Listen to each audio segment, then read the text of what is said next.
Hello friends, welcome है सबका मेरी इस नई ट्यूटोरियल में। आज हम बात करने जा रहे हैं राहु, प्लेनेट राहु की। तो फ्रेंड्स, आई होप आप मेरी पोस्ट से काफ़ी कुछ सीख रहे होंगे और नई नई इन्फॉर्मेशन को आप एक्सप्लोर कर रहे होंगे। एस्ट्रोलॉजी रिलेटेड अपनी नई नई जो जानकारियों से आप अपनी नॉलेज को पॉलिश कर रहे होंगे। तो फ्रेंड्स, आज हम बात करने वाले हैं राहु की। देखिए, राहु और केतु को नोड्स कहा जाता है, जो कि ल्यूमिनरीज जो हमारी सन और मून है, इनकी जो है नोड्स कहा जाता है, साउथ और नॉर्थ नोड। तो फ्रेंड्स, जो राहु है, राहु प्लैनेट देखा जाए तो ये छाया ग्रह है। और हम जो पौराणिक कथाएं हैं उनमें भी हमने ये जाना और सुना कि राहु की जो एक प्लेसमेंट है, यानी कि राहु का जो एक स्थान है हमारे नवग्रहों में क्यों पड़ा।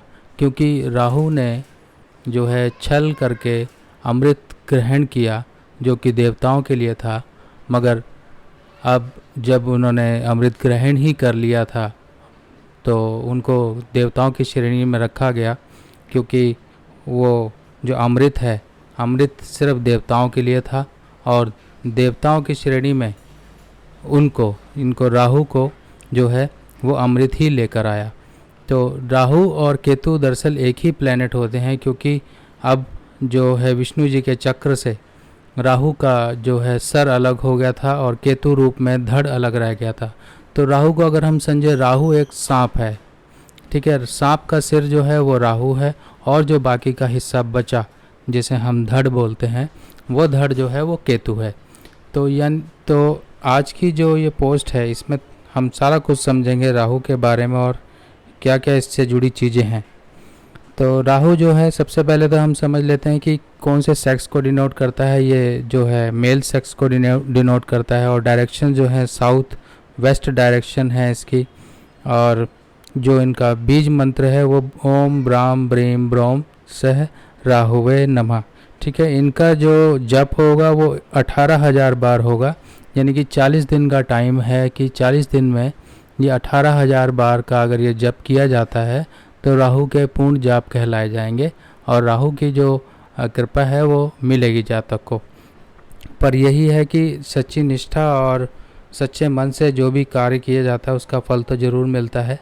तो अगर किसी को भी आप रेमेडी सजेस्ट करें और ये कहें कि राहु का बीज मंत्र जाप करना है, तो साथ साथ उसको ये हिदायत भी दें कि आपने पूरी सच्ची निष्ठा से ही करना है। किसी चीज़ का फल पाने के लिए पूरी सच्ची निष्ठा चाहिए होती है। सिमिलरली आप ऐसे भी समझ सकते हैं, अगर किसी एग्ज़ाम में जीत हासिल करनी है, सक्सेस हासिल करनी है, तो उसकी तैयारी भी पूरी जोश और सच्ची निष्ठा के साथ करनी होगी। तो इसी प्रकार से देखिए, हर एक रेमेडी, ज़रूरी नहीं कि राहु की ही रेमेडी के लिए हमें ऐसा करना है। कोई भी रेमेडी अगर कर रहे हैं तो सच्ची निष्ठा ज़रूरी होती है, ठीक है। अब जो राहु से संबंधित लोग होते हैं, या फिर उनमें कैरेक्टरिस्टिक्स कैसी होती है, वो लोग कैसे होते हैं, ठीक है। उनमें जनरली जो होगा, आपको अगर कुछ मिलेंगे, उनके लिम्स वगैरह की प्रॉब्लम हो सकती है, यानी कि हाथ पैर जिसे अपंग लोग कहे जाते हैं, वो उस तरह के लोग मिलेंगे आपको, ठीक है। और इसमें जो है कुष्ठ रोगी भी राहु से ही देखे जाते हैं, क्योंकि ये शरीर में कहीं ना कहीं विकार देता है, यानी कि प्रॉब्लम देता है। तो शरीर की प्रॉब्लम जो होगी वो राहु से ही देखी जाती है। तो जितने भी हैंडीकैप्ड हो गए, या फिर ये जितने लोग हो गए जिनको शरीर में कोई ना कोई प्रॉब्लम है, कुष्ठ रोगी हैं, कोई लंबी बीमारी है, ट्यूबरकुलोसिस है, इनक्योरेबल डिसीज़ हैं, वो सारी की सारी राहु से सिग्निफाई होती हैं, ठीक है। अब राहु से डिजीज़ और भी हैं जो होती हैं, जैसे कि स्प्लीन की डिजीज़ हो गई, एड्रिनल हमारे जो ग्लैंड्स होते हैं उसकी डिजीज़ हो गई, या फिर इंसान कहीं हाइट प्लेसेस से गिरता है, इंटेस्टाइनल डिजीज़ हो गई, कोई पागलपन या मिर्गी के दौरे, इस तरह की चीज़ें भी जो हैं राहु से देखी जाती हैं। जो शारीरिक कमजोरी होती है, जैसे सेक्स की कमजोरी या कोई ऐसी कमजोरी भी राहु से देखी जाती हैं, ठीक है। तो राहु लेप्रेसी का भी कारक है, जिसे हम कुष्ठ रोग अभी बात कर रहे थे, स्किन डिजीज़ का है, burning sensation in the body अगर कहीं पर हो, ठीक है। अगर कोई आर्टिफिशियल पॉइजन हो, ठीक है, और कोई बीमारी हो जो जो कि डायग्नोज ही ना हो, डिजीज़ जो पैरों और हाथों की या स्किन की हो। ठीक है। अब जो राहु है इसके अलावा कारका किस किस चीज़ का है, अगर हम राहु को स्टडी करेंगे तो उसके साथ साथ उसके कारका के बारे में भी स्टडी करेंगे। तो कारका जो होंगे वो रिसर्च संबंधित होंगे, जैसे कि कोई रिसर्च स्कॉलर्स होते हैं। ठीक है। हार्श, कोई गंदी वाणी वाला कोई व्यक्ति होता है। ठीक है। अगर कोई इंसान अपने देश से कहीं कहीं दूर रहता है, परदेश में रहता है, तो वो भी राहु के सिग्निफिकेशंस होती हैं। ट्रैवलिंग्स होती हैं, जो भी ट्रैवल किए जाते हैं। स्पॉट अगर स्किन पे होते हैं, मस्से या फिर काले काले जो बड़े बड़े कदम या फिर जो दाग होते हैं शरीर पे, वो भी राहु से देखे जाते हैं।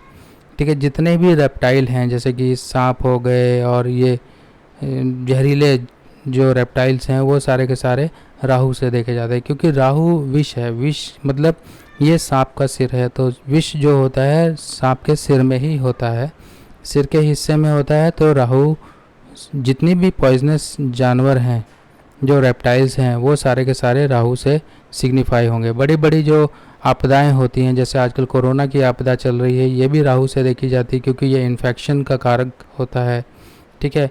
और अगर कोई इमॉरल वुमेन है तो वो भी राहु से देखी जाएगी।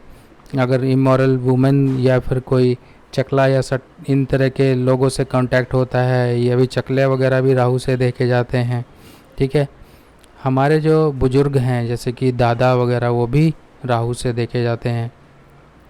और अगर किसी विडोहुड के बारे में स्टडी करना है तो राहु का उसमें कहीं ना कहीं रोल ज़रूर आता है और राहु को देखा जाता है। और नेक्स्ट जो है कि अगर इंसान के बहुत ज़्यादा दुश्मन हैं तो वो भी राहु से देखे जाते हैं। गैम्बलिंग वगैरह हो गई, जुआ सट्टा, ये सारा का सारा राहु से देखा जाता है। जो शराब वगैरह है या आउटर कास्ट वगैरह है, वो भी राहु से देखे जाते हैं। झगड़े, स्मगलिंग, लिटिगेशंस, कोर्ट कचहरी, ठीक है, ये सारे के सारे राहु से देखे जाते हैं। और यहाँ तक कि अगर कोई इंसान सुसाइड वगैरह करता है तो राहु का रोल आता है उसमें। ठीक है। रेसलर्स जो होते हैं उनको भी राहु से ही देखा जाता है। जो इंसान, आपने देखे होंगे कई लोग शॉर्ट टेम्पर होते हैं, बहुत ज़्यादा जरा जरा सी बात में इरिटेबल हो जाते हैं, कई तरह की गलत हरकतें करते हैं, वो सारे के सारे राहु से देखे जाते हैं। अब प्रोफेशन क्या क्या होंगे जो राहु से देखे जाएंगे। राहु जो है रिसर्च के ज़्यादा पॉसिबिलिटीज़ देता है, रिसर्च करने की जो कैपेबिलिटीज़ है इंसान में देता है। ठीक है। लॉयर्स इस राहु के इफ़ेक्ट से लोग लॉयर बनते हैं, स्कॉलर बनते हैं, मेडिसिन्स की नई नई खोजें करते हैं, एंटीबायोटिक्स की खोज करते हैं। जो ये टेलीफोन और इलेक्ट्रॉनिक्स का जितना भी कारोबार है, ये सारा राहु से देखा जाता है। इलेक्ट्रिसिटी और airlines, aeronautics, aviation, computer, IT, और ये जितनी चीज़ें हैं सारी की सारी राहु से जुड़ी हुई हैं। ठीक है। अगर इंसान कोई जादूगर है या जादू संबंधित कोई प्रोफेशन करता है तो वो भी राहु से देखा जाता है, क्योंकि राहु जो है एक तरह का भ्रम है।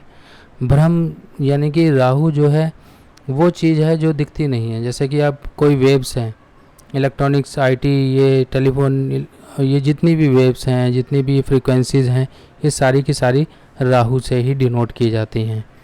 तो फ्रेंड्स, राहु के बारे में आपने काफ़ी कुछ इस पोस्ट में समझा, और यहाँ पर मैं आपको बताना चाहूँगा कि राहु जो है, यहाँ पर राहु को अगर हम समझें तो राहु जो होगा टॉरस साइन में उच्च कहलाएगा, और स्कॉर्पियो साइन में वो डेबिलिटेट होगा।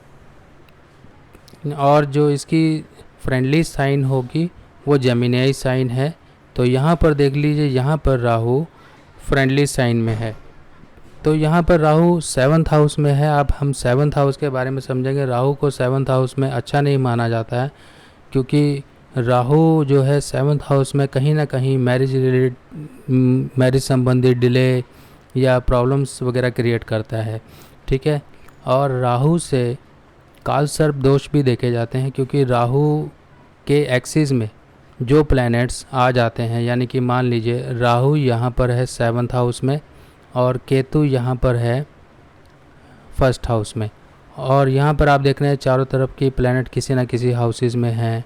ठीक है ना। अगर ये सारे प्लैनेट यहाँ होते, यहाँ पर यानी कि 1 से लेके 7th हाउस के बीच में सारे प्लैनेट्स होते तो ये काल सर्प दोष कहलाता। देखिए काल सर्प दोष 12 तरह का है, क्योंकि राहु केतु की मूवमेंट अकॉर्डिंग टू जो बर्थ चार्ट है कहीं पर भी आ सकती है। तो अगर मान लो 12 तरह के काल सर्प दोष, उनमें कौन सा काल सर्प दोष बन रहा है वो अकॉर्डिंग टू हाउसेज होता है और placement of the Rahu Ketu होता है। तो इसके बारे में हम किसी और पोस्ट में डिस्कस करेंगे। फ़िलहाल मैं आपको ये आइडिया दे रहा हूँ कि राहु केतु से अगर काल सर्प वगैरह अगर हमने स्टडी करना है तो वो 12 तरह का होगा। और सबसे मेजर चीज़ आपने ये देखनी है कि हमने यहाँ पर जो मूवमेंट ऑफ द प्लैनेट्स लेनी है वो हमने एंटी क्लॉक लेनी है, क्योंकि राहु जो है रिवर्स मोशन में मूव करता है और केतु भी रिवर्स मोशन में मूव करते हैं, क्योंकि ये रेट्रोग्रेड प्लैनेट होते हैं। अगर मान लो 1 to 7 हाउसेस के बीच में प्लैनेट होंगे तो राहु और केतु दोनों की मूवमेंट की वजह से, रिवर्स मूवमेंट की वजह से सारे प्लैनेट राहु और केतु की गिरफ्त में आएंगे। ठीक है, अगर वो प्लैनेट यहाँ पर होंगे सारे तो यानी कि वो नेगेटिव इम्पैक्ट कम होगा। तो यहाँ पर हमने समझा राहु केतु के बारे में। तो आई होप फ्रेंड आपको जो है मेरी पोस्ट इन्फॉर्मेटिव लग रही होंगी, आप काफ़ी कुछ सीख रहे होंगे, आपने इस पोस्ट से भी बहुत कुछ सीखा होगा। तो आपसे यही रिक्वेस्ट है कि आप मेरी पोस्ट पे कमेंट करें, अपने जो है जो आपकी क्वारीज़ हैं उनको पोस्ट करें, ताकि मैं आपके लिए और नई नई जानकारी लेकर आता रहूं। तब तक के लिए थैंक यू और साथ जुड़े रहिए और इन्फॉर्मेशन लेते रहिए।